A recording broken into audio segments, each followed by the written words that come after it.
There's a reason behind everyone's purchases. Now, many of those reasons might have to be justified, and there's reasons that don't even need justification because they're sometimes too good to be true, that where you would have to just buy them. For an example, if I sold you an iPhone for $1, do you really need a reason why to purchase that iPhone?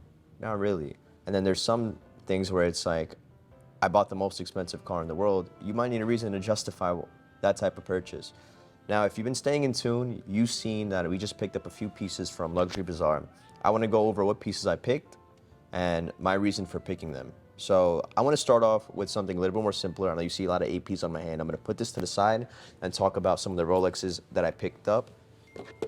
A lot of you guys know more about Rolexes than you do about AP, so this would be an easier conversation to get into. Now, this isn't a video about going every single detail about the watch. I'm sure you guys can figure out the reference numbers and model numbers for these Rolexes, and if you want a more in-depth review and history about that watch, you can Google that, ChatGPT it, but I more so just want to go over why I picked up these pieces versus all the other inventory that's out there in the world. Rolexes are a little bit of an easier conversation just because they're more iconic, they're more known around the world. APs are now getting up there, the second most in my opinion to be known. Now I want to start off with going over these two pieces right here. These are the Datejust models. I would say the most common Rolex models are the Datejust that we have over here. Now I have one on stainless steel and I have one on two-tone. The reason why I have both of them is just so we have the option when a consumer comes in, whether they like the black diamond dial, whether they want it in a stainless steel or they wanted a two-tone. Now the price points of this is anywhere from, if you get it in the condition that I got it, you're going to be paying closer to about $14,000. Now, if you get in a little bit worse off condition where the band is a little bit more roughed up, or it doesn't come with the original box where it comes naked, you can start going down to the $13,000 range. The reason why I have this is because this is a bigger face, 41 millimeter, and they both have fluted bezels, so factors I like. Now, the Jubilee band is also a more common band in terms of the Datejust model is more popular, as well as the diamond dials. So a lot of the Datejust that you'll see, not necessarily, you won't come across too many with the diamond dial, especially with the black diamond dial. Now, this is more of a watch where you could dress up in a suit like this and have a nice little bit of flash to you without being like an overkill with custom Rolexes that have like the factory diamond bezel or all iced out. So these are pieces that a lot of consumers have like a $15,000 budget range for a Rolex. That's something classy, that's dressy, and you can get it in a stainless steel or two-tone model. That's the reason why I picked up these two, especially at the price point that I got it in the condition, being that it's complete set. It's not too common, and I wanted to make sure that we had it here. So these are a little bit more about price point pieces as well. I got the Rolex Milgauss right over here. Now, the Milgauss is one of the only tool watches. Now, Rolex does have another model as well, but we call it a tool watch instead of it really being called a sports model. Now, it has a special function to it. It's a Milgauss, so it's supposed to withstand like 1,000 Gausses, Milgauss. And it's one of my favorite models just because it's one of the only Rolexes, or it is the only Rolex model that has a green sapphire crystal on it. So if in the light, I'm going to move it around, maybe the camera could pick it up. Every other crystal on a Rolex, the sapphire glass, is clear. Now the Milgauss is only the one that has green. Now this watch has been discontinued, right? They had a blue dial available as well. And there's also a black and orange color scheme out there. So I usually stick with the black, and I just stick with the blue as well. The blue dial I didn't pick up from them just because I didn't really like the price point of it. And I know here in the Diamond District and the other network of dealers that I know, I could find it and source it for a little bit of a better price. So I stuck with the one that was the best bang for the buck in picking one up, which was this black dial. You can see them go in the range of now, in today's date, anywhere from about 10,000 to 11,000, if it's still brand new. Back in the day, I would say about 3 or 4 years ago, before they got discontinued, I was buying these all day at $7,000, $6,000, not a problem. So it's crazy to see that in 3 or 4 years, the value of these definitely did go up. But that's kind of also common with, factors such as inflation and whatnot. Reason of my pick is because it's one of the only Rolexes that have like a tool function, and one of the only Rolexes with a green sapphire crystal, and also the fact that it's discontinued makes it desirable. So that's one of the reasons why I wanted to add this to part of our inventory for the store. Now, this was a recent release, not this year, but a release from last year. And it's a GMT. GMTs, when you look at sports models, is one of the most common sports models out there. We know that with the Pepsis, we know that with the Coke, we know that with the Batgirl, the Batman. Those are one of the most common ones. We have the root beer as well. Though those are one of the most iconic sports models of Rolex. And to see a GMT on a Jubilee, it's one of my favorite things. We see that with the Batgirl. So Batgirl personally is one of my favorite models. It's also one of the GMTs that I would say sell the most. And then the second most that we sell here at Trax would be a Batman. So a GMT is definitely a good choice for a pickup. Now, in regards to this release right over here, it was the fact that it came into two-tone. So I have many GMTs on Jubilee in my showcase, but they're all stainless steel. The fact that this is a two-tone makes it really stand out from the crowd, and also the new color scheme that's black and gray. I say new because it's still recent enough to call it new, in my opinion, even though this was a year old in terms of the release. This is a 2023. It comes full set, and also the story of why I bought it and was so keen on just saying yes right away was because of how I bought it. So if you watch back on some of our previous videos, or maybe a video that would go out, Kev was calling the client in front of me. He had picked it up on consignment. So the client gave this to them to hold, to try to sell for them. The client originally wanted 19.5, and over the course of the few months, the prices were dropping a little bit. So it's been sitting with them and couldn't. So I made an offer. I'm like, can you call your client right now, while I was in the middle of purchasing all the rest of the Rolexes and the APs. I was like, call your client right now, because I wanted it. Offered him 17,000, and he took it on the spot, and I was like, done, no problem. So not only did I get it at a good deal, but they didn't make money on me either, because they let me just take it. They didn't take any broker fee or whatever for brokering a deal from the client. Now I'm transparent enough to tell you how much I bought it for. I bought the complete set 2023 for 17,000, and if I were to sell it to an end user, I know that selling it with a 10% margin is still under market compared to what other dealers have to offer it. So I'm letting it go for 18,700 clean. That's before credit card fees and taxes and whatnot. That's how much I would want to make on the watch, 10%. And again, keep in mind that price is still beating most of the dealers out there. This guy had it for 19.5, and it's been sitting in for 2 months. So I'm sure if it held for another 3 or 4 months waiting for the right buyer, they would have bought it at 19.5, and I'm still beating that price at 18.7. All right. So this is why I picked this up. Not only it's a showstopper in terms of the GMT world and the sports model world, but also because the story behind on how the deal happened. I'm really glad I picked this. Now we're going to talk about our AP stock. So let me move this away. I had this Beast Edition in stock. I had this 37mm 15450 in stock already as well, and a couple other more APs, but they sold already, funny enough, today. So the rest of the ones I picked up from Luxury Bazaar. Now, Luxury Bazaar, also one of their specialties is APs over the course of the years. That's what I've come to learn, is that they're pretty good on their AP stock. So they have a nice variety, but then again, I have to make sure that the models that I buy from them, make sense for us, make sense for who we sell to, and also that are just priced better. So just because he has this doesn't mean that he has the best price on it. So I made sure to pick out the ones that I thought were the best value, and in my opinion, one of the ones that were the best value, I'll start off with, is this Royal Oak right here. It's a non-chrono. It's a 50th anniversary edition. It's a 2022, and I'm not gonna lie, I got this under 40,000. So because of the fact that I bought it under 40,000, most of the time, if you try to go out and go to a watch dealer, they're gonna price you at like 42, 43 for a retail client. But I'm gonna beat that. I got it under 40,000. So what I'm gonna do is best price. I'd be trying to get 40,000 on the dot. clean before taxes and credit card fees and all that. But I know that the market for this on a retail is like 42, 43,000. So this in my showcase will definitely keep me competitive in the diamond district if someone comes in looking for an AP.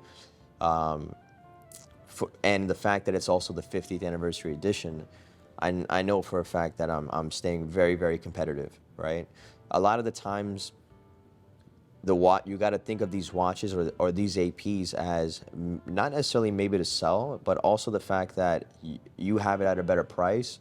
If someone comes in, even as a window shopper, and is shopping around for these APs, they're going to see that I have the 50th anniversary edition at the price that I do, and they're going to hear everybody else's prices. Even if they don't necessarily buy that one from me, they're going to think, wow, so if they had a really good price on this, then everything else here might be priced very, very good as well.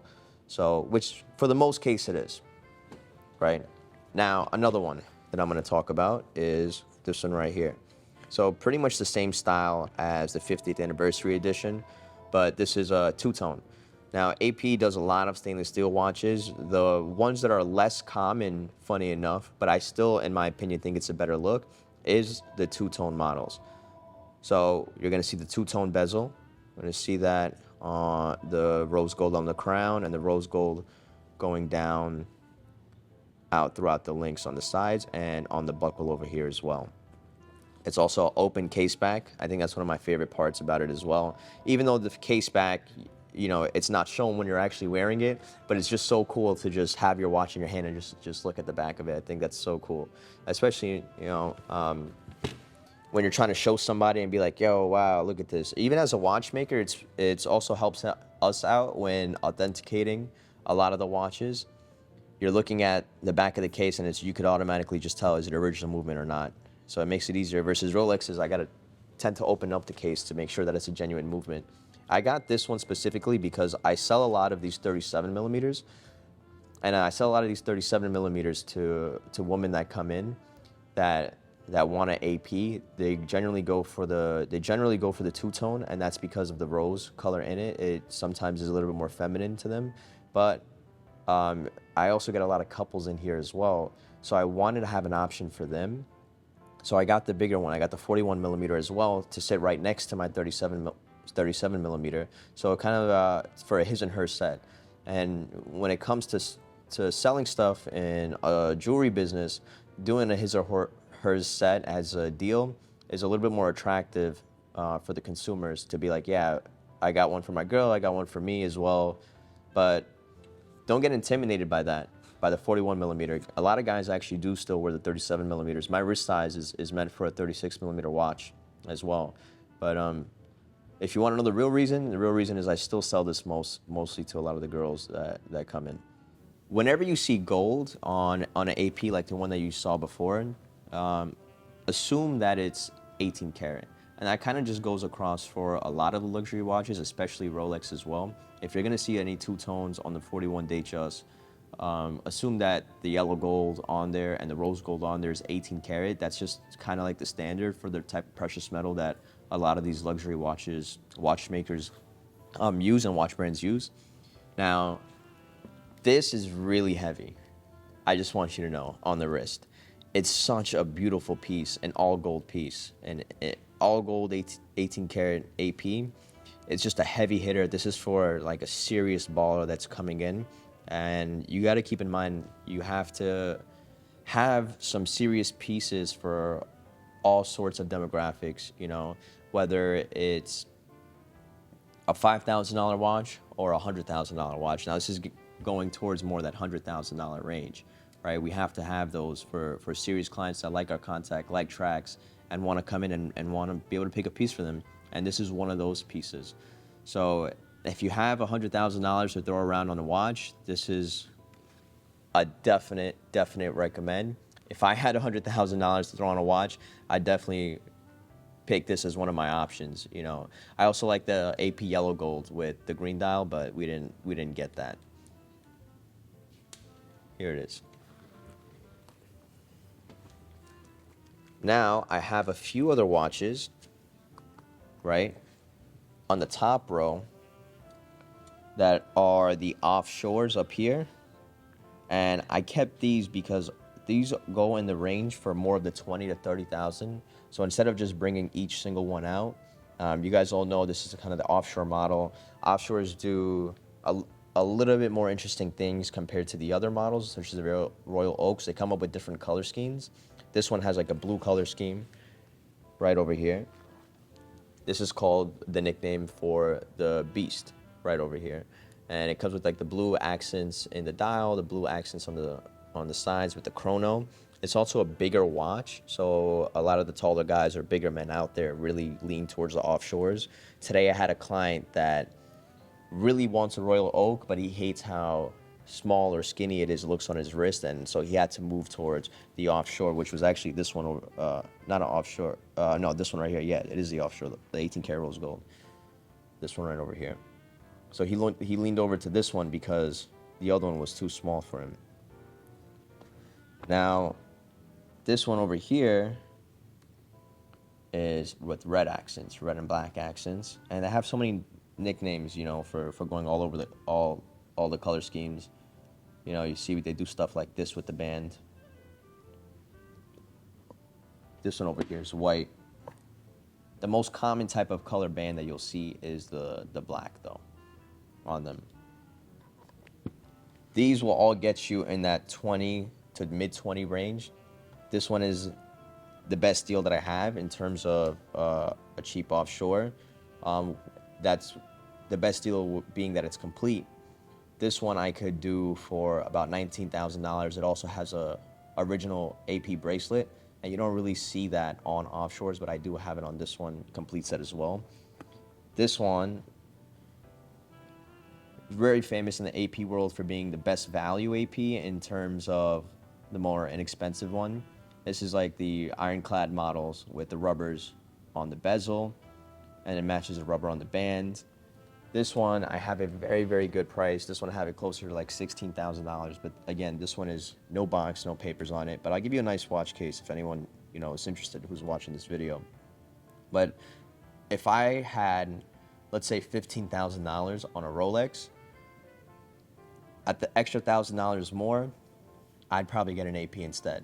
You know, it doesn't even matter that this doesn't have box or papers at this point, but just the fact of spending $15,000 on a Rolex versus spending $15,000 on an AP, just the status change, even though it's kind of like the same value of just saying, yeah, I'm wearing an AP, it's a different type of vibe or personality or character than saying, yeah, I have a $15,000 Rolex, you know, if you know what I'm saying. That's the reason why I decided to pick a few offshores up, specifically because of the fact that they're more price point pieces. So people that are looking at the $20,000 Rolex or $22,000 Rolex, you know, are the ones that are also going to have this in their option range and might decide to just go for an AP instead. So price point, very, very good value, and that's why I picked these up. I picked up the rose gold one which is this one right over here, because some people don't like the stainless steel, so they still wanted an offshore but just want a little bit more color on it. You could get it in 18 karat rose gold. Now, the other one that I got, the last one, it's the Royal Oak, but it's a chrono on this one, but this one is on a leather strap. Now, this one I think is more of a dressy watch, so I have a lot of the other APs that are less dressy and a little bit more sporty, more bulky, this and that. I wanted to make sure I carried one that was a little bit more dressy. You see it on the alligator strap. You see that it's a chrono, and this is also a good price point piece, being that it's 18 karat gold. Now, if you get a rose gold band, keep in mind these rose gold bands are about $40,000, right? So you're saving, you know, going from like a $100,000 piece on the chrono with the 18 karat rose gold band. Now you're going all the way down. You're in the range of 50,000, depending on the year, condition, and so on. So a price like this, you know, if someone's interested, I'd let it go for about 50,000. Again, complete set as well. It's a little bit more dressy and a little bit more classic in my opinion. And sometimes a lot of watch collectors need a dress watch for that occasional, like, real fancy type of events that they might go to, right? So that's why I picked this one up. I wanted an option for someone who wanted an AP but also wanted to stay a little bit more classic and be a little bit more dressy. So this one fit the description, and that's why I picked that up as well.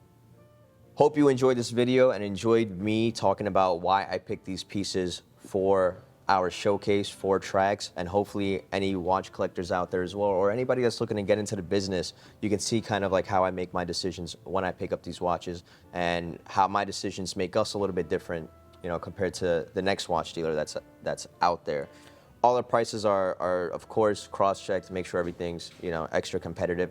I do this all for you guys. Stay tuned. Every couple of weeks I'm going to make sure I go out and get some more content of me buying more watches. We have over I would say 200 watches. This is just a small collection of how much watches that we actually have. So if there's a watch on here that you did not see but do want to see, you could always DM me. I could always show you. You could always live chat, talk to one of the guys at Trax, and we'll get it going for you guys. Make sure you comment, like, subscribe, favorite comment, best comment over here. We'll get a free ounce of silver, and stay tuned for more. Thanks, guys.